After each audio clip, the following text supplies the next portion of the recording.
Fantastic. And good afternoon, everyone. And just to let you know, hopefully we've ironed out the minor problem we have, the wonders of modern technology. Very much looking forward to this, and we've got a reasonably short amount of time, and I'd much rather you heard from our panellists than from me. So we're just going to dive straight into the questions. And Rana Joy, I was going to come to you first. Do you think that the events of the past 18 months or so have sharpened up people's thinking about ESG and climate change? What I mean by that is, do you think without the pandemic we would be seeing the same conversations happening at the same pace? Sure, that's a great question to start. But can I firstly just thank the RSM team as well as you, Alex, for bringing all of us together. Some very topical points to discuss over here. So very excited to be a part of this fantastic panel. To your question, I think the last 18 months have shown two things. One, it's been a real watershed moment for the world around to realize that when the right levers are pulled, it can really catalyze action. And that is really the theme of what's emerging clearly, that the time for planning is over, the time for action could not be taken quicker. Mobilizing finance is, of course, going to be a very, very key part of all of that. And it's been very encouraging that all of the world, that when both the public and private sector work together, they can end up mobilizing huge amounts of finance and also targeting some very serious issues around the world. The one big difference between Paris and this COP26 is that corporates and business is in the heart of it. And what is also very different in this time around is that when corporates, regulators, governments work together, that the action can be taken. The point here is whether we can take the action fast enough. And the answer has to be that we must. Back to you. Fantastic. Thank you, Rana Joy. And Katherine, just the same question to you, just to get your thoughts on that. Thanks, Alex. And thank you also for having me on this panel today. I think it's a mixed picture. I think there's been both positive and negative impacts of the pandemic. I think on the positive side, it's reminded us how fast change can happen. It's also reminded us how much power the government can have to take decisive action and to really create the environment for change. And I think that's something we really need to see from governments to give businesses that clear steer of the direction of travel, so that businesses can start planning accordingly. I think it's also raised the profile of science. We've heard a lot from the leaders around, we've got these policies because that's what the science is telling us. And when it comes to climate change, the science is very, very clear. So I think all of those impacts are very positive. I think, however, we need to be mindful that there's been a lot of businesses very hard hit by the pandemic, and therefore, and Heineken owns a large number of pubs, and those businesses have been closed for a big part of the last 18 months. So, there will be businesses who would have had plans, but perhaps don't have the resources that they would have had access to 18 months ago. So both positive and negative impacts, but on balance, I would say hopefully it gives us more momentum as we build back better.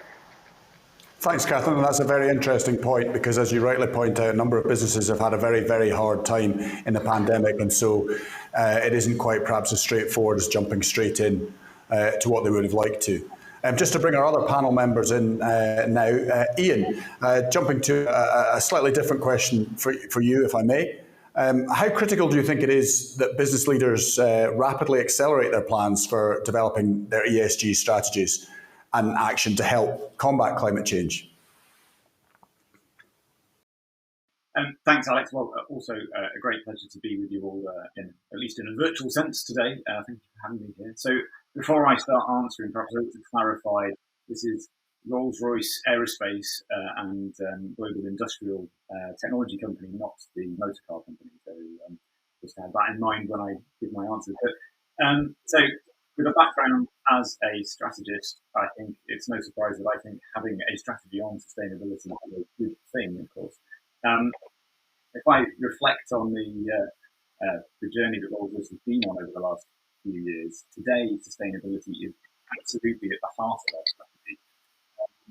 And we've been at COP26. We've signed up to the UN Race to the Net Zero Charter.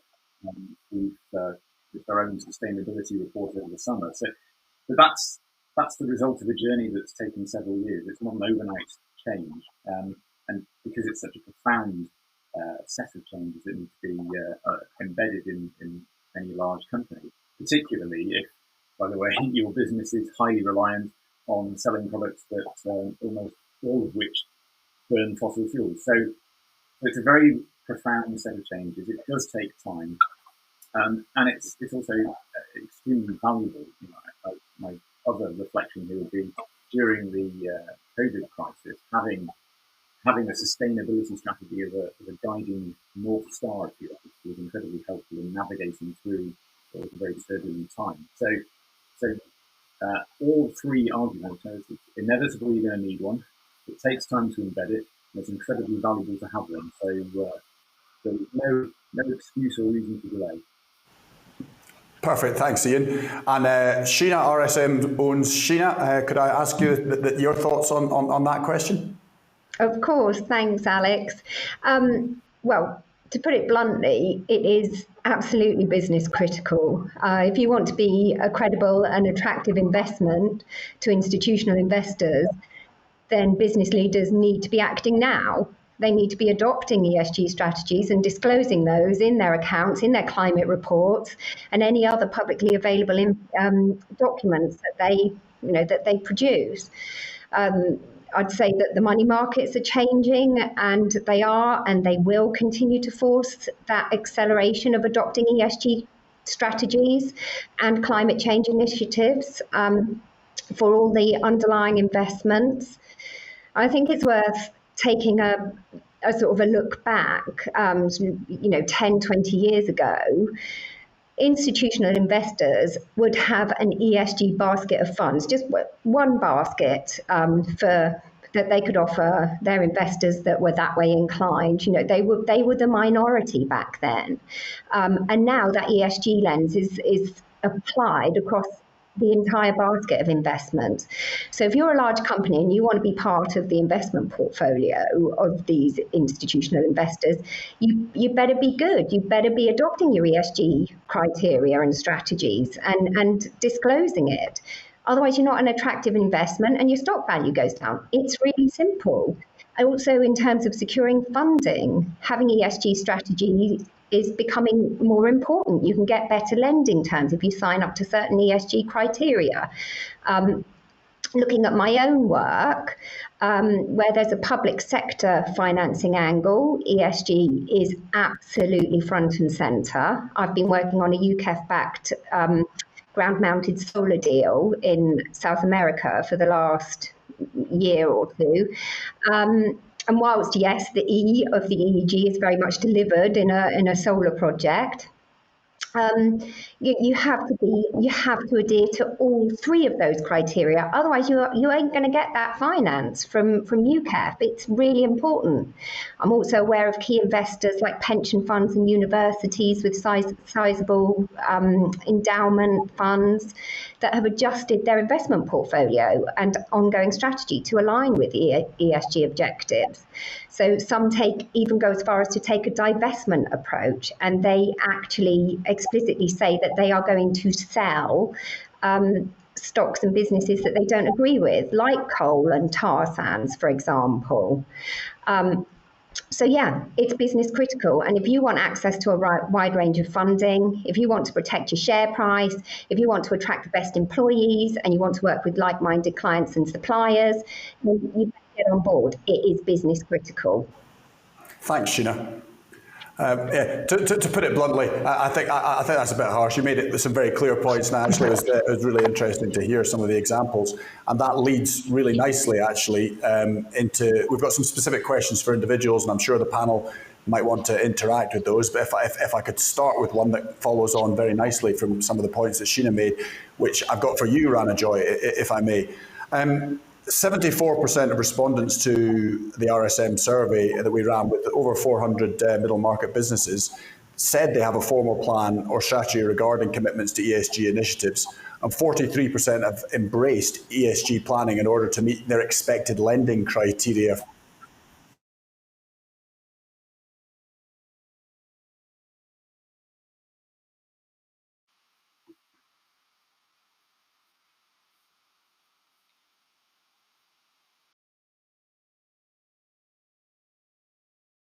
about, the ESG strategy having to be a fabric, a heart and center of a corporate ethos and strategy going forward.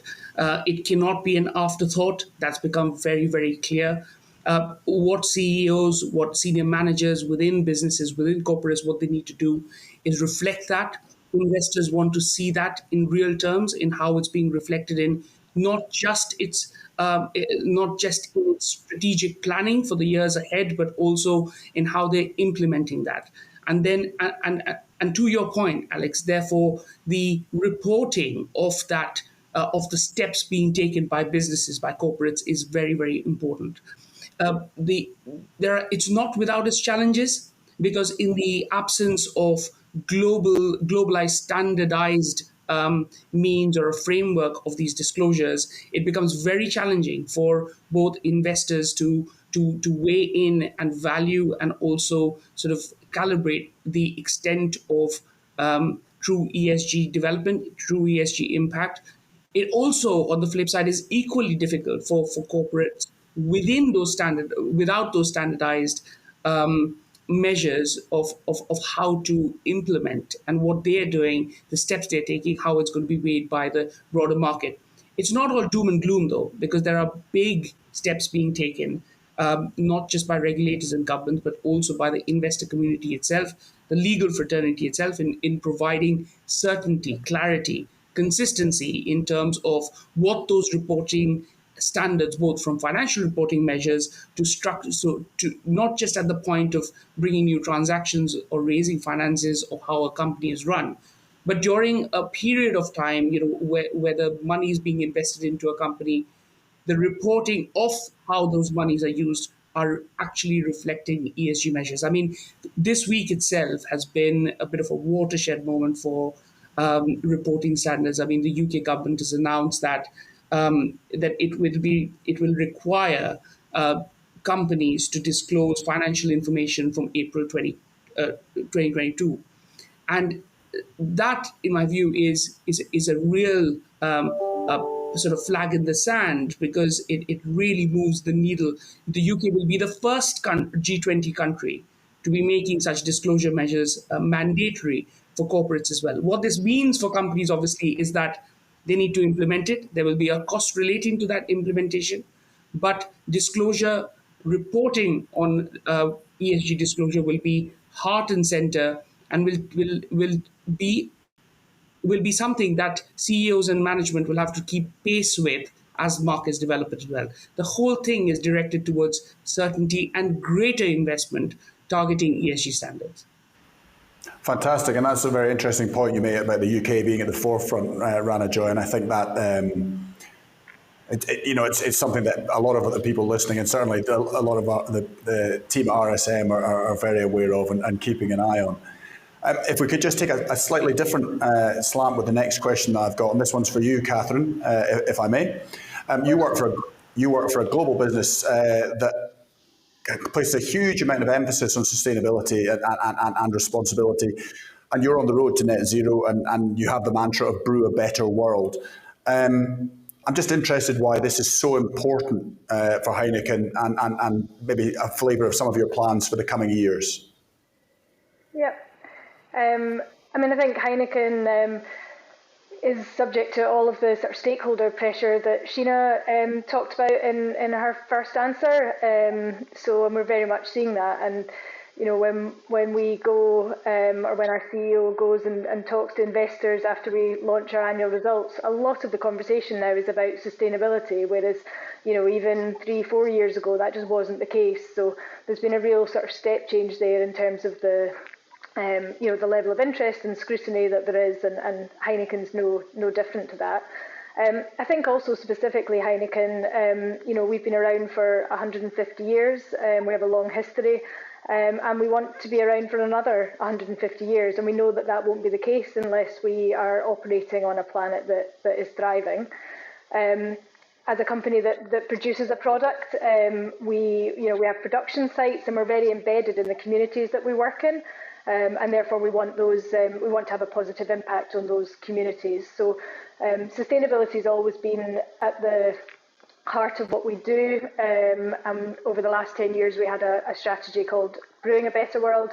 We're now, from April this year, launched a new strategy out to 2030, alongside our new evergreen sort of company strategy. And I think quite an important point to make is that, you know, sustainability and responsibility is fully embedded in our overall company strategy. It's not a case of us having a company growth strategy and then sustainability over on the side. You know, those two things are completely embedded, which, you know, is very important, I think, to have a coherent plan that joins up. Raise the bar is the mantra of our new strategy, and we have set very ambitious targets within the context of COP. If I think about carbon directly, we've committed to being net zero in production on our own sites by 2030 and carbon neutral across the value chain by 2040. And we're the first global brewer to have a commitment of 2040. So, you know, really bold commitments. In terms of quite specifically what's happening in the UK, you know, we're actively working on, you know, how do we decarbonise our sites in the UK. So we're working on, you know, carbon reduction roadmaps for all three of our big production sites.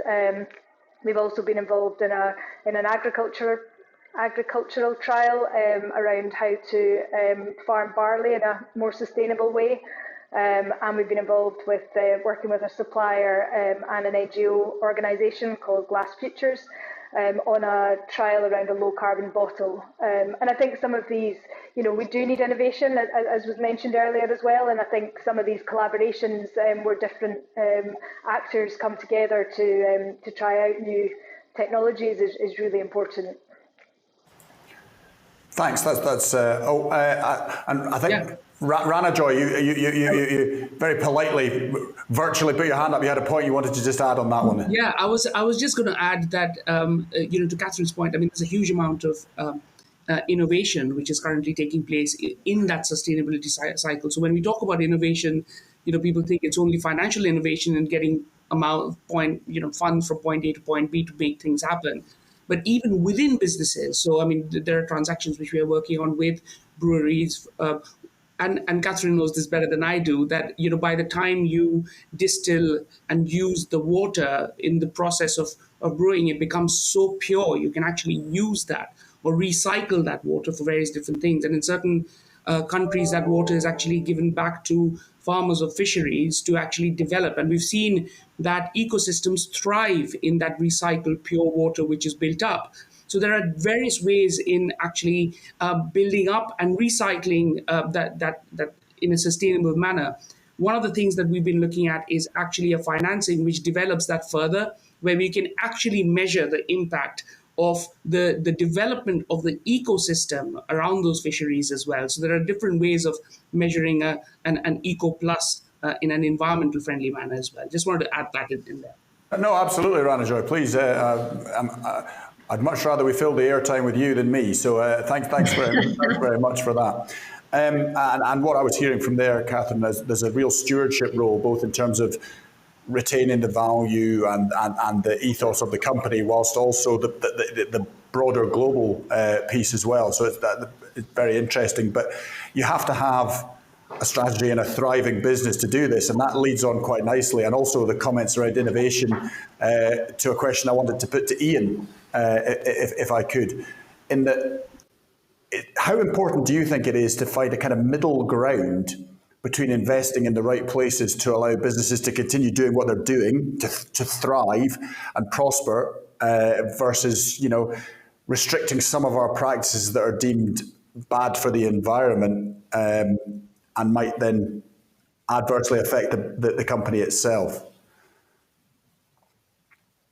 Yeah, great question. Well, first thing I would say is I don't think we can carry on exactly as we are, and I think that's not what you mean, but carry on in the sense of you know, businesses produce services and products that are required by the general public or other business consumers. So we are all connected in that sort of fairly obvious sense, and we can't just simply switch things off.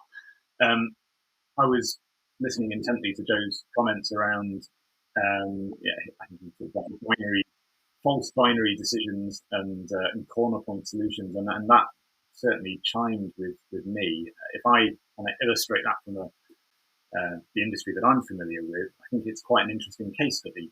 So global aviation is both incredibly hard to decarbonise technically, but also incredibly important for not just the global economy, but also for the kind of the planet that we want to live in. Personally, I want to live in a planet that is globally connected. I know not everyone agrees with me on that point, but I hope at least people can see that, for example, during the pandemic, there was a vitally important role in transporting PPE around, and without global aviation, that could not have happened. So we can't simply switch off or suppress demand dramatically in every case.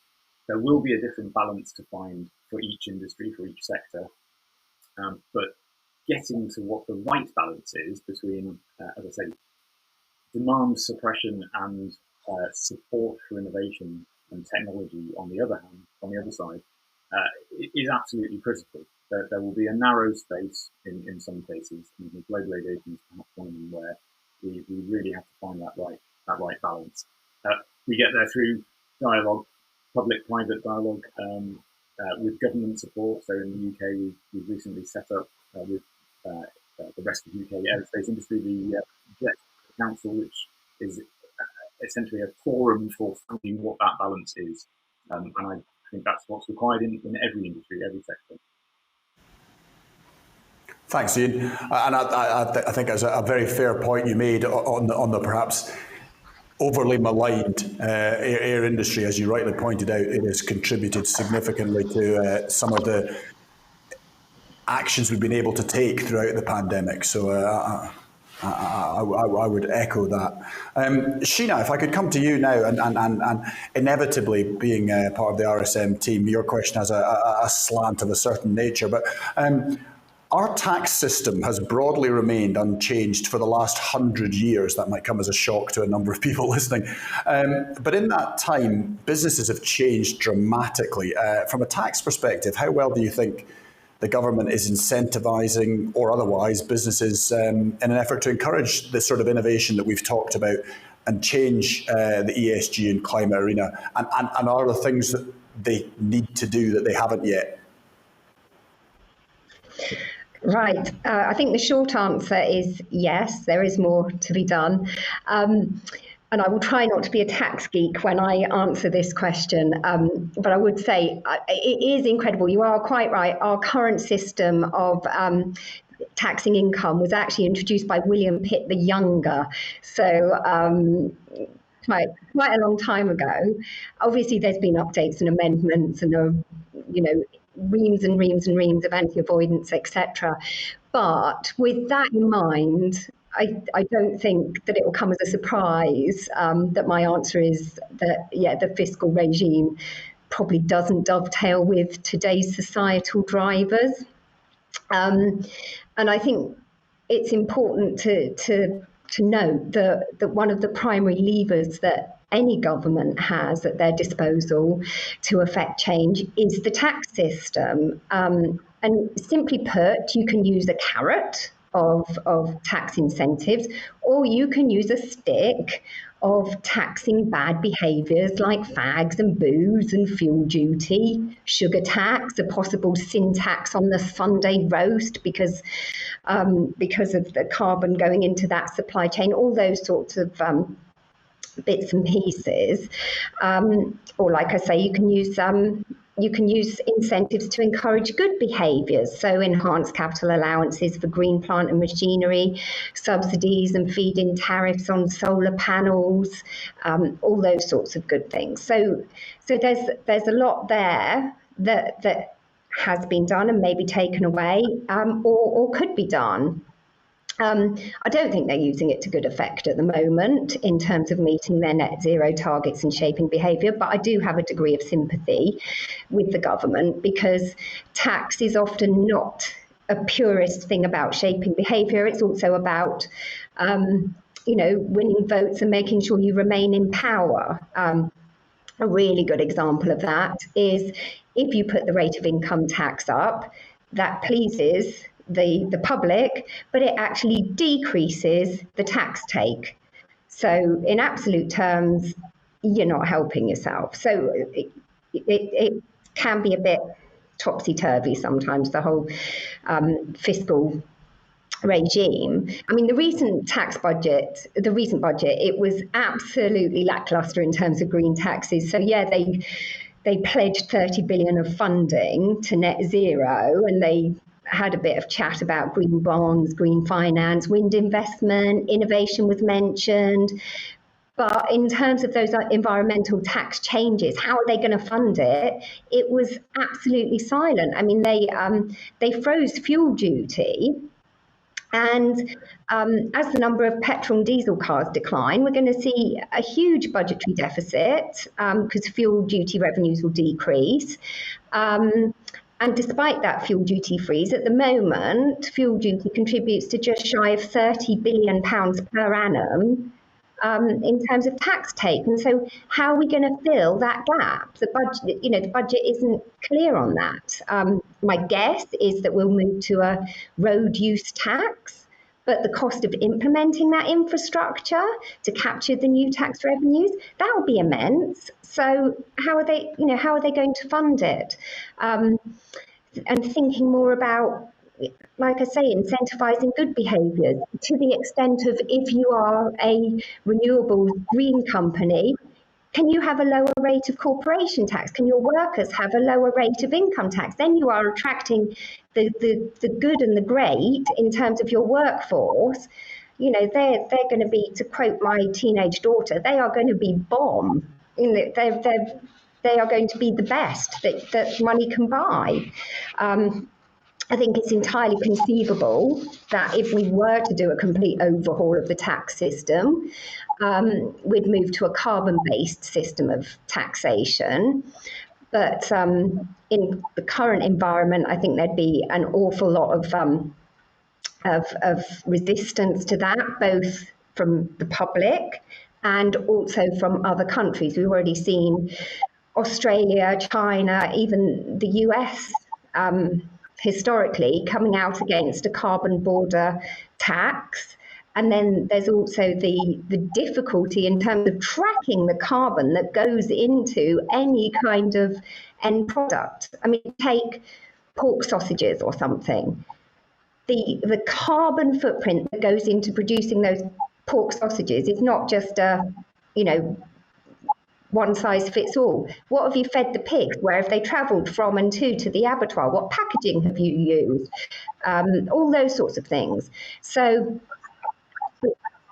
but and I knew there was a risk when I said that the tax system hadn't changed for 100 years, and that you were, this is something you're very, very pro. But I just want to make sure we do get a chance to get one or two other questions to some of the panels that are waiting there. I will come back to you, I promise, and I'm sure there'll be plenty of the listeners who will be reaching out as well.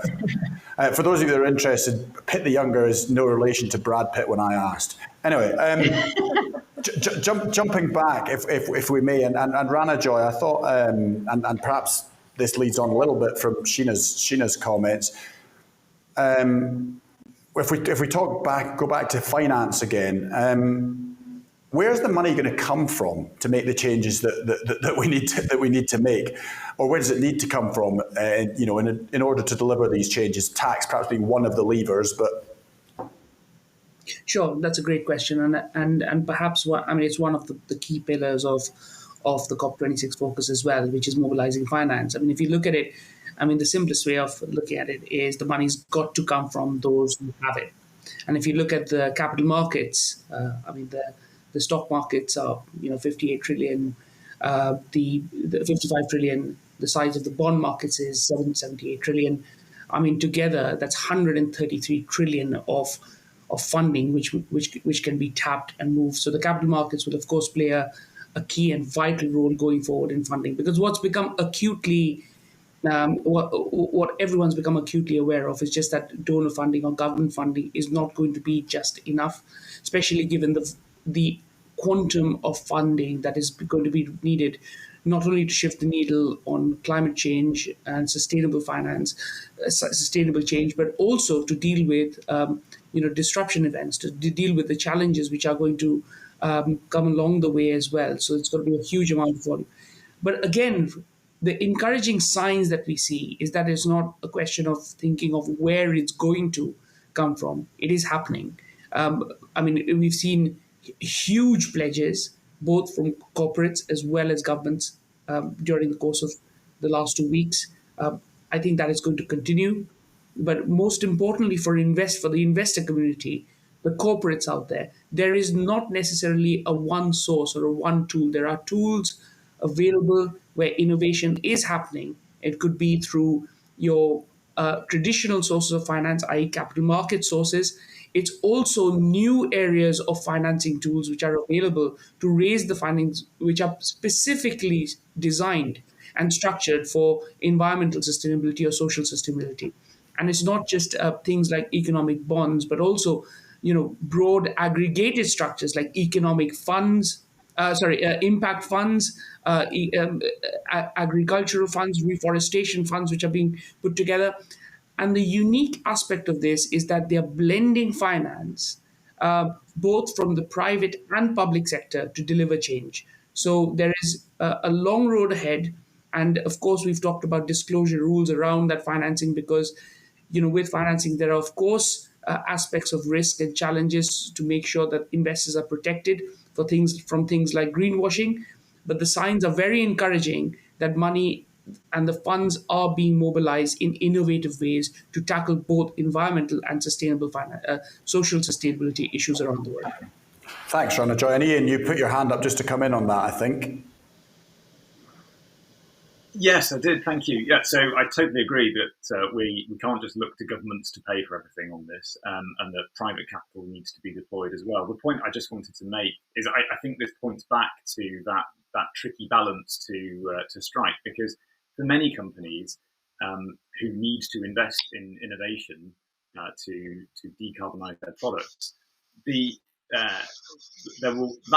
that bill, innovation costs money. That bill will be paid for out of the revenues being collected on the dirty, if you like, legacy business. So again, that balance is really important, not just for governments, but also for corporates, because if they switch off the old business too soon, that reduces the cash flow that's being paid to invest in the new clean green technologies. Thanks, Ian.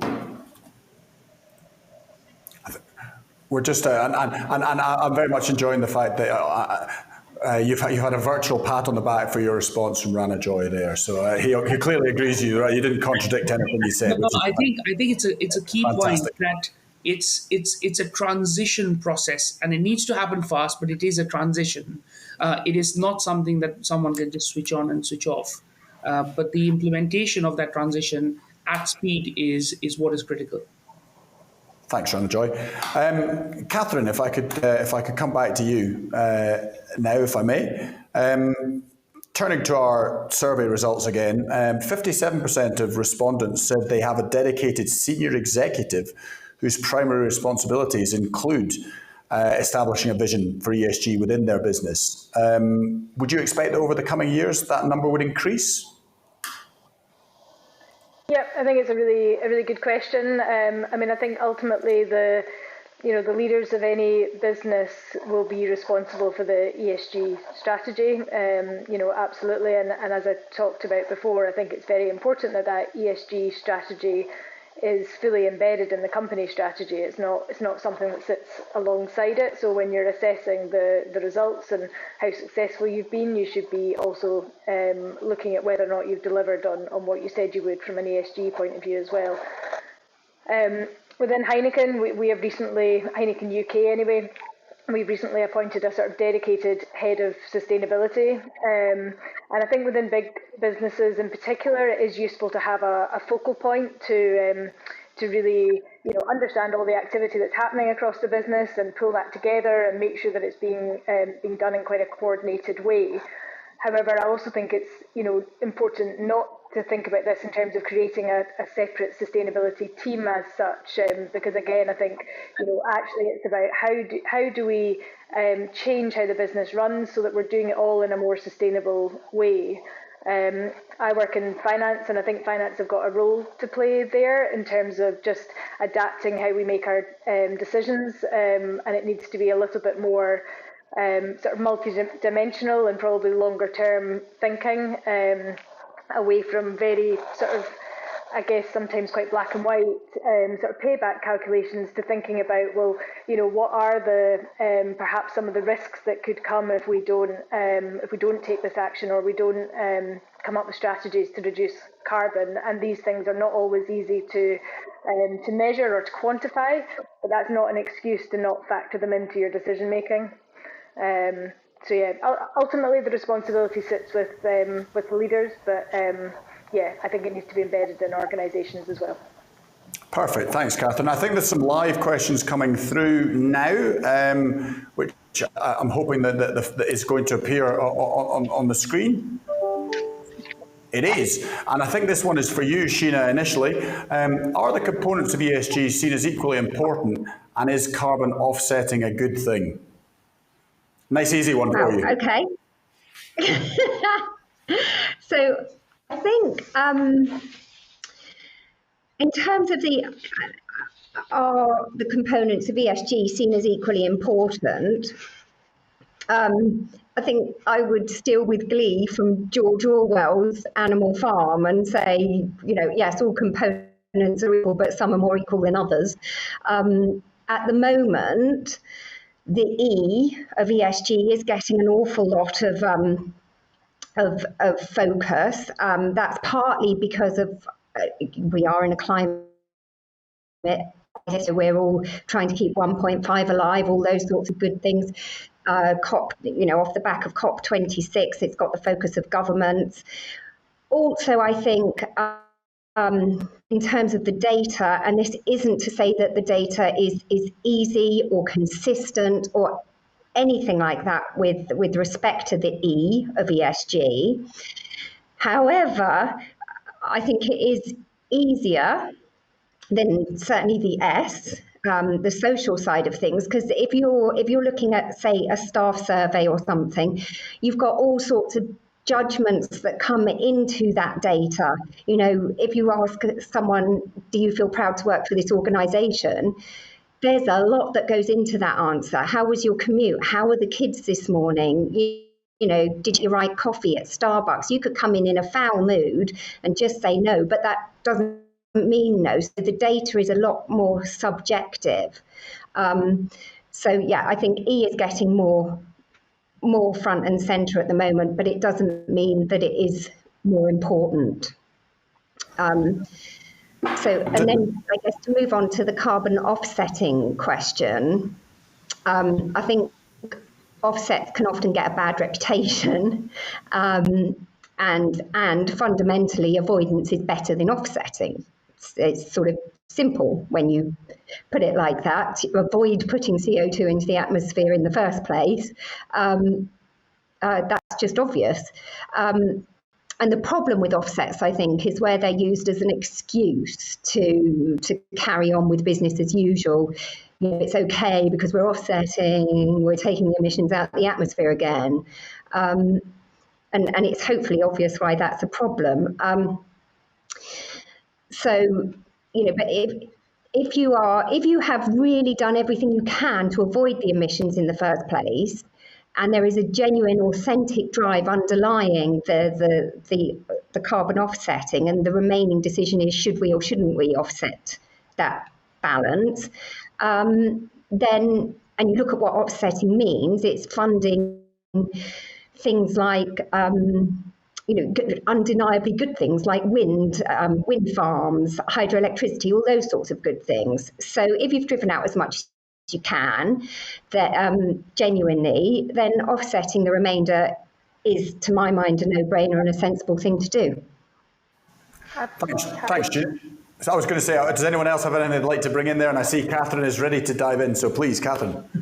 Yeah, I was just going to say, I think just to build on what Sheena said on offsetting, I think it's important to be quite careful about what sort of offsetting project that you invest in. Again, there are companies that sort of certify these things. So, and some of them are more, I guess, viable than others. And So absolutely sort of do your homework and make sure that you offset in the right way. Also, something that's talked about a bit more is this idea of insetting, where it's still the same principle that Sheena talked about, but you can potentially do something within your own supply chain. So then it's even sort of closer to home around the impact that you as a company are overall having. Thanks, Katherine. I think we've got another live one quickly. I do want to give you all a chance to just finish on a final question, but we've got one more just coming through, and this obviously is kind of a result of what we've seen and who we've got on the panel. We've heard a lot from big companies at COP26, and it's clear they'll face pressures from investors. What's important for middle market companies, perhaps some of the listeners? And anyone want to dive in on that? Yeah, I couldn't possibly go before Sheena, so go ahead, Sheena, go ahead. Okay, well, because obviously RSM has a stated commitment to the middle market, and actually, we undertook a survey which Alex has referenced in some of his questions, asking business leaders in the middle market about their understanding and their knowledge of ESG. And nearly half of those questions said that they weren't familiar with ESG. So I think it's true that perhaps there's a bit of education within the middle market. They don't perhaps seem to view it as relevant to them. But I do think it will become increasingly relevant. A lot of middle market leaders, the entrepreneurs that I advise, quite often they're looking for an exit or for an acquisition to grow. So if you're looking to IPO or for a trade sale, the market will look at your ESG strategy. And if there isn't one in place, that is probably going to lead to price chipping, because it will be baked into the price, the cost of the change management to implement ESG strategies. I would say it's far better to embed this ESG mentality, the ESG strategies early, the sort of, this is how we do things around here, so that there isn't that change management. And even if you're a middle market player that's saying, well, I'm not looking to exit, it still applies. I mean, I think Katherine's mentioned about the supply chain. If you don't have your ESG policies in place, you might be making yourself unpopular with potential customers or with your suppliers. And also the workforce and the workforce coming through, they will look at this kind of thing. So if you want to attract quality people, you have to have your ESG strategies and disclosures in place. It doesn't just apply to large businesses. I know the disclosures are being forced on large businesses, but it will come to middle market. So it absolutely does matter, and it will become increasingly important. Sure, we get everyone to have a chance with it. Ranajoy, do you want to just very briefly jump in on that, or Ian? I know you both maybe had just. Yeah, I mean, it's a great question, because I know we call it SMEs over here. I mean, some parts of for example, in India, you call it MSME. They didn't use SME because micro, small and medium enterprises, and depending on where the cluster of these corporates are, where these entities are, they could be severely impacted by both social sustainability issues, but also environmental impact as well. And that's where it becomes a real balancing act, because it's all fair enough to say that the SME sector needs to sort of be ESG compliant, but the compliance also has a severe cost of on implementing the changes that it need to be. So that's where they really need help from either public-private partnerships or public funding as well. But what we've seen is that there are market tools which are beginning to actually catalyze the help that's needed for the sector. It's not just about the big corporates around the world. Things like the Humanitarian Finance Forum, the Fast Infra platform, which is being developed, actually, and there are a number of others as well, which can actually help funding the change and the transition process for SMEs as well. Thanks, Ranajoy. And Ian, I think we have got a little bit of time. You did want to just add something on that, I think. Did you? I think you wanted to just add. So I agree that there is a potential source of competitive advantage, essentially, and I agree with the comments that have been made by making a bold and early move. So that's hopefully uncontentious. But the other point I just wanted to make very simply is that no man is an island, no woman is an island either, but also no company is an island. We're all going to be part of somebody else's emissions when they report their scope 1, 2, 3. So again, that can either competitively advantage or disadvantage depending on where you are on that. But if I'm an integrator looking to minimise my supply chain emissions because I know I'm going to have to report them, then I may be attracted towards a supplier that has lower emissions than one that has higher emissions. Okay, thanks, Ian. I think, conscious there's a lot of juggling going on in the background, and one of the points that I pick up from that is that we cannot forget that actually the number of middle market businesses significantly, in quantitative terms, outweighs the number of the larger corporates, and it's essential that everybody does their bit in this. So that an interesting point there. Very conscious of time, and it's a shame because we've got some fantastic panel and some brilliant insight. But we've got one last question that I wanted to ask, and we were all keen to sort of get our points across. And perhaps, Ranajoy, if I come back to you in the same sort of batting order as we've been so far. What would your advice be to a CEO or business leader who is yet to fully commit on their ESG journey? One pearl of wisdom, or? I think implement a clear ESG strategy, take advantage of the opportunities that the changing world is presenting, and take action. That's the key thing, and it has to be, that messaging has to be top down driven, because it cannot, as I said right at the beginning, it was a great start that you picked up on. It cannot be an afterthought. It has to be the front and center of a corporate's ethos. And as Sheena has said as well, ESG is now beginning to not just be a part of a portfolio of investment or a basket, but it actually impacts, at various different levels, both at the corporate level, but also at the human level. So take action and be part of the positive change, and report on that action as well. And there are tools to help you do that as well. Perfect. Thank you, Ranajoy. Katherine. Yeah, I mean, I would very much echo what Ranajoy said around taking action. I strongly believe that every step matters. As John Kerry said yesterday, of the US working with China a bit more closely. So I think every step matters is something important to bear in mind. And in terms of more practical advice, some of the first things to look at as a business leader are is your electricity from a renewable source? If not, that's potentially quite an easy change to make.